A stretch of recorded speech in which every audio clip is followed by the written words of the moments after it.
thank you naman. Tapos pikit ka. Ay, napunasan ko lang yung pawis mo. Grabe ang kilig na hatid ng tambalan ni Kim Chiu at Paulo Avellino sa kanilang mall tour sa SM City Dasmariñas, Cavite para sa nalalapit nilang pelikula na My Love Will Make You Disappear.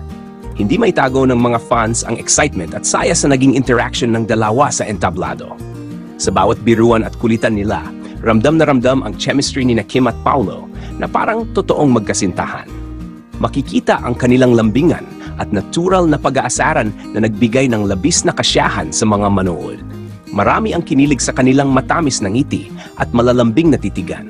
Ang kanilang natural na kulitan at lambingan ay nagpatunay kung gaano nila ine-enjoy ang kanilang trabaho at kung gaano sila kakomportable sa isa't isa. Dahil sa kanilang nakakakilig na on-screen at off-screen chemistry, mas lalo pang naging inaabangan ng mga fans ang My Love Will Make You Disappear. Ang pelikulang ito ay inaasahang magdadala ng kakaibang kwento ng pag-ibig na siguradong tatatak sa puso ng mga manonood. Patuloy na sinusubaybayan ng kanilang mga tagahanga ang mga susunod pang promotional events ng pelikula.